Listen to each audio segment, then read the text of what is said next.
அனைவருக்கும் வணக்கம். Welcome to our channel பொற்காலம்.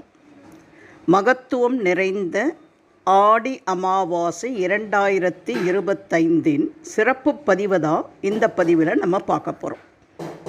ஆடி அமாவாசையின் சிறப்புகள், எந்த நேரத்தில் திதி தர்ப்பணம் கொடுத்தால் தோஷங்கள் நீங்கி பித்ருக்களின் ஆசி கிட்டும் என்பதை இந்த பதிவில் நம்ம தெளிவாக பார்க்கலாம்.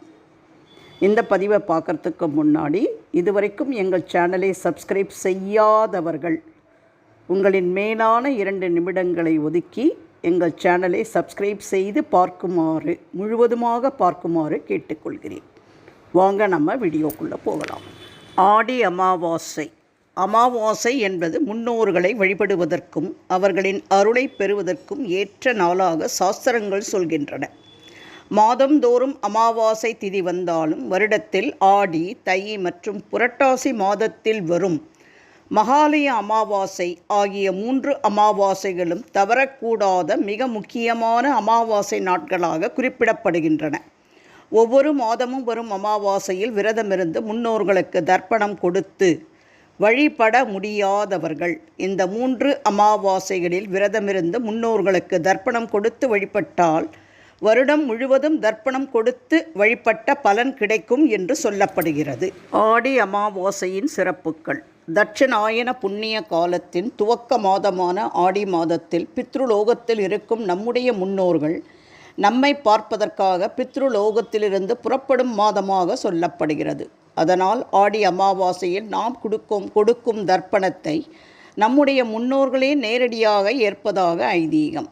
அது மட்டுமல்ல, ஆடி அமாவாசையில் தர்ப்பணம் கொடுப்பது 3 தலைமுறை முன்னோர்கள் மட்டுமின்றி அதற்கு முந்தைய தலைமுறையினரையும் சென்று சேரும் என்பது நம்பிக்கை. ஆடி அமாவாசை என்று அருகிலுள்ள நீர்நிலைகளுக்கு சென்று முன்னோர்களுக்கு தர்ப்பணம் கொடுப்பது சிறப்பானதாகும். 2025 ஆடி அமாவாசை எப்போது? ஆடி அமாவாசை 2025 ஜூலை 24ஆம் தேதி வியாழக்கிழமை என்று கடைபிடிக்கப்படுகிறது.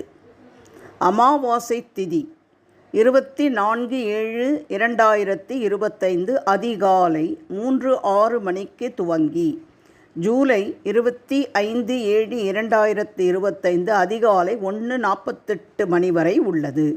அதனால் அமாவாசை திதி வியாழக்கிழமை ஜூலை 24ஆம் தேதி கடைபிடிக்கப்படுகிறது. தர்ப்பணம் கொடுக்க ஏற்ற நேரம். வியாழக்கிழமையன்று யமகண்டம் காலை 6 - 7 மணி வரை, ராகு காலம் மதியம் 1:30 மணியிலிருந்து 3 மணி வரை. முன்னோர்களுக்கு தர்ப்பணம் காலை 7:30 மணிக்கு பிறகு கொடுப்பது சிறப்பு. முன்னோர் படையலிட நல்ல நேரம். வியாழக்கிழமையன்று ராகுகாலம் யமகண்டம் நேரத்தில் முன்னோர் வழிபாடு செய்வதை தவிர்ப்பது நல்லது. பகலில் படையலிட்டு முன்னோர்களுக்கு படைத்து வழிபடுபவர்கள் பகல் 1:20 மணிக்கு முன்பாக படைத்து விட வேண்டும். அந்த நேரத்திற்குள்ளேயே காகத்திற்கு சாதம் வைப்பதும் மிகவும் நல்லது. மாலை 6 மணிக்கு பிறகு சிவன் கோவிலுக்கு சென்று முன்னோர்களுக்கு தனியாக விளக்கேற்றி வழிபடுவதால் நம்முடைய முன்னோர்கள் மோட்சகதி அடைவார்கள் என்பது நம்பிக்கை. தர்ப்பணம் செய்வது ஏன்? நாம் செய்யக்கூடிய இந்த தர்ப்பண காரியங்களை நாம் சிரத்தையாக செய்தால் நமக்கு அனைத்து வளங்களும் கிடைக்கும், மகிழ்ச்சியான வாழ்க்கை அமையும். யாருக்கெல்லாம் தர்ப்பணம் செய்ய வேண்டும் என்பது பற்றி பலருக்கும் சந்தேகம் ஏற்படுவது இயல்பு. தன் தகப்பனார், தன் தாத்தா, கொள்ளுத்தாத்தா, தன் அம்மா, தன் பாட்டி, தன் கொள்ளுப்பாட்டி, அம்மாவின் கோத்திரம் அவர்களின் பரம்பரை, அப்பாவின் கோத்திரம் அவர்களின் பரம்பரை என்று 12 பேர்களுக்கு தர்ப்பணம் கொடுக்க வேண்டும். மேலும் யாருமில்லாத ஆதரவற்று இறந்தவர்களுக்கும் தர்ப்பணம் செய்வது மிகவும் விசேஷமாக சாஸ்திரங்களில் சொல்லப்பட்டிருக்கிறது. அமாவாசை விரதம் யாரெல்லாம் கடைபிடிக்கலாம்? அமாவாசை நாளில் எல்லோரும் விரதம் இருக்க தேவையில்லை. தாய் தந்தை இல்லாத ஆண்கள் இந்த விரதத்தை மேற்கொள்ள வேண்டும். கணவர் இல்லாத பெண்கள் இந்த விரதம் இருக்கலாம். திருமணமான ஒரு பெண்ணுக்கு தாய் அல்லது தந்தை இல்லை என்றாலோ அல்லது இருவரும் இல்லை என்றாலும் அவர் விரதம் இருக்கக்கூடாது. காரணம், அவருக்கு கணவர் இருக்கும் நிலையில் அவர் அமாவாசை விரதம் இருக்கக்கூடாது. எள்ளும் தண்ணீரும் அவசியம்.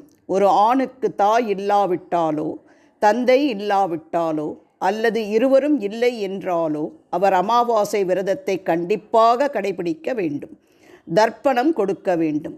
உபவாசம் இருக்க வேண்டும். கண்டிப்பாக எள்ளும் தண்ணீரும் இறைத்து முன்னோர்களை வழிபட வேண்டும். கோவிலுக்கு சென்று நெய் தீபம் ஏற்றி வழிபட வேண்டும். யாருக்காவது உணவு தானம் செய்யுங்கள் அல்லது பசுவிற்கு அகத்திக்கீரை கொடுங்கள். இந்த ஆடி அமாவாசையின் சிறப்பு பதிவின் மூலம் ஆடி அமாவாசையின் சிறப்புகள், ஆடி அமாவாசை எப்பொழுது வருகிறது, தர்ப்பணம் கொடுக்க வேண்டிய நேரம், முன்னோர்களுக்கு வழிபடுவதற்குரிய நேரம், இவை அனைத்தை பற்றியும், யாரெல்லாம் தர்ப்பணம் கொடுக்கலாம், ஏன் எள்ளும் தண்ணீரும் இறைக்க வேண்டும், தர்ப்பணம் கொடுப்பதன் மூலம் நமக்கு ஏற்படக்கூடிய பலன்கள் பற்றியும் தெள்ளத் தெளிவாக விளக்கப்பட்டுள்ளது. இந்த பதிவு உங்களுக்கு பயனுள்ளதாக இருந்தால் உங்கள் உற்றார் உறவினர் நண்பர்களுக்கு மறக்காமல் ஷேர் பண்ணுங்கள். வேறு ஒரு அற்புதமான சிறப்பான பயனுள்ள பதிவோடு உங்களை சந்திக்கும் வரை விடைபெறுகிறேன். நன்றி, வணக்கம்.